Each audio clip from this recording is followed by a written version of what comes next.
सामने आ गया है। जितेंद्र के बैंक अकाउंट से सोनम से लेन देन का खुलासा हुआ है। अब ये कौन है जितेंद्र रघुवंशी, ये बड़ा सवाल है। अभी अभी हमारे सहयोगी अंबुज पांडे जो हैं वो सचिन रघुवंशी से बात कर रहे थे, जो राजा रघुवंशी के भाई हैं, और उन्होंने नाम लिया है जितेंद्र रघुवंशी का, जिनके बैंक अकाउंट से सोनम से लेन देन का मामला सामने आ रहा है। ये कौन है जितेंद्र रघुवंशी?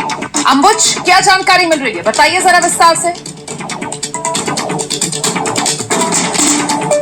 जी रोमाना, देखिए जिस तरीके से गुत्थियां खुल रही हैं, अब पूछताछ हो रही है, कई बातें निकल करके सामने आ रही हैं। अब इस पूरे केस में क्राइम के भी दूसरे रूप नजर आ रहे हैं। अब हवाला का पैसा इस पूरे हत्याकांड में शामिल होने की बात सामने आ रही है। जितेंद्र रघुवंशी नाम का एक नया कैरेक्टर सामने आया है, जिसके बैंक अकाउंट से हवाला का कारोबार होता था, और उसी के नंबर और सोनम का नंबर इस हवाला कारोबार के लिए इस्तेमाल किया जा रहा था, और इसमें कहीं ना कहीं राज कुशवाहा का भी इन्वॉल्वमेंट था।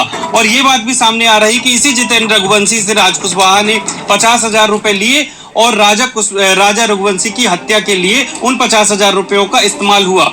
फिलहाल अभी ये बात स्पष्ट नहीं है कि ये जितेंद्र रघुवंशी कौन है। ये सारी बातें अभी जांच का विषय है, अभी इन सब से पर्दा नहीं उठा है, लेकिन निश्चित तौर पर अब इस केस में ये ट्रांजैक्शन जो है जितेंद्र रघुवंशी के अकाउंट से सोनम रघुवंशी के अकाउंट में जो ट्रांजैक्शन हुआ है, इसको लेकर क्या जानकारी है? क्या पहले से होता आया है ये ट्रांजैक्शन, या अभी राजा रघुवंशी की जब हत्या हुई है उसी समय ये पैसे का लेन देन हुआ?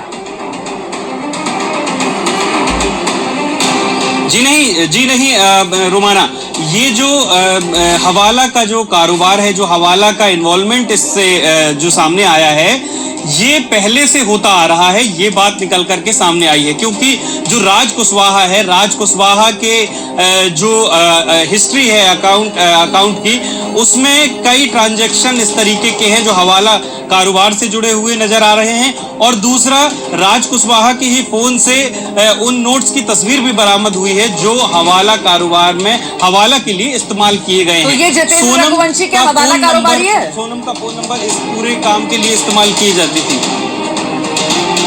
बिल्कुल, अभी शुरुआती तौर पर ये कहा जा सकता है कि ये जितेंद्र रघुवंशी जो है, ये हवाला के कारोबार में लिप्त आदमी है। इसका मूल व्यवसाय क्या है, ये क्या करता है, इसका सोनम से क्या संबंध है, क्या रिश्तेदार है, अभी इन सब चीजों का नहीं पता है। लेकिन ये नया एक कैरेक्टर इस पूरे केस में निकल करके सामने आया है। इस दिशा में पुलिस ने जांच शुरू कर दी है। अंबुज, अभी तक पुलिस की जांच में क्या पता चला है?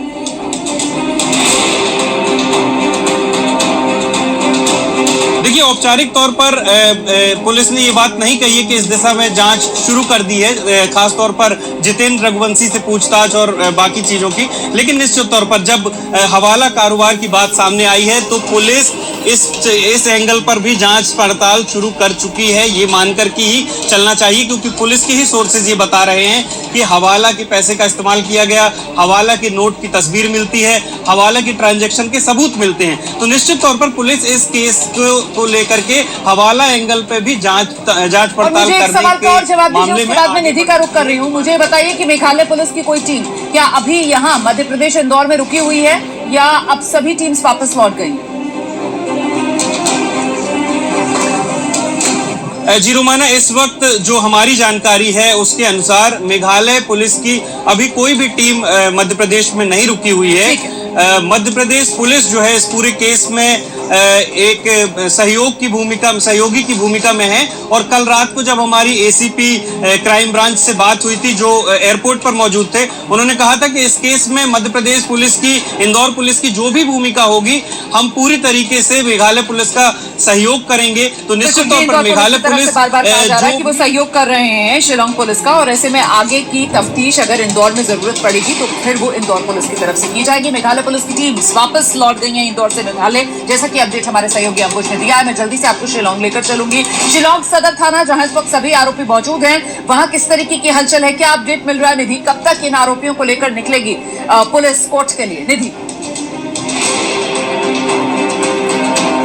बिल्कुल, एक बार फिर से मैं आपको तस्वीरें दिखा दूं थाने की, चूंकि अभी थोड़ी देर पहले चारों आरोपियों को यहाँ लाया गया है और संभवतः 11 बजे के करीब पुलिस यहाँ से पांचों आरोपी, जिसमें सोनम रघुवंशी भी शामिल है, पांचों आरोपियों को एक साथ पुलिस यहाँ से लेकर निकल सकती है। और ये रोमाना पहली दफा होगा इस पूरे घटनाक्रम के बाद, इस हत्याकांड के बाद, जब से सोनम को पकड़ी गई है और जब से वो चारों आरोपी पकड़े गए, तब से ये पहली दफा होगा जब सोनम और राज कुशवाहा एक जगह पर मौजूद होंगे। चूंकि ये थाना है और राज कुशवाहा कहा जा रहा है, जो प्रेमी सोनम कुशवाहा के, वो इस वक्त चूंकि पुलिस की गिरफ्त में है और यहाँ पहली बार चारों आरोपियों के साथ सोनम यहाँ मौजूद होंगी। और ऐसे में हालांकि सबको अलग अलग बिठाया गया है अंदर, जो हमें जानकारी है, लेकिन सोनम और राज कुशवाहा क्या एक दूसरे से मिल पाते हैं इस थाने के अंदर, ये भी देखना होगा, क्योंकि ये पहली दफा है जब वो दोनों आमने सामने होंगे और एक ही जगह पर एक थाने में है सभी आरोपी। और थोड़ी देर में पुलिस यहाँ से लेकर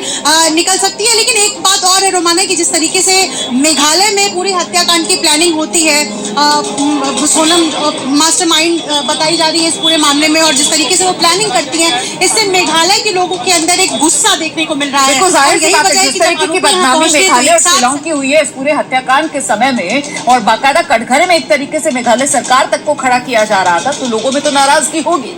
इस बीच राजा रघुवंशी और सोनम ये एक ऐसे रिश्ते में बंधे थे जो पति पत्नी का रिश्ता, जो 7 जन्म का रिश्ता, लेकिन दावे ये किए जा रहे हैं कि रिश्ता बनने से पहले ही उसे खत्म करने की प्लानिंग कर ली गई।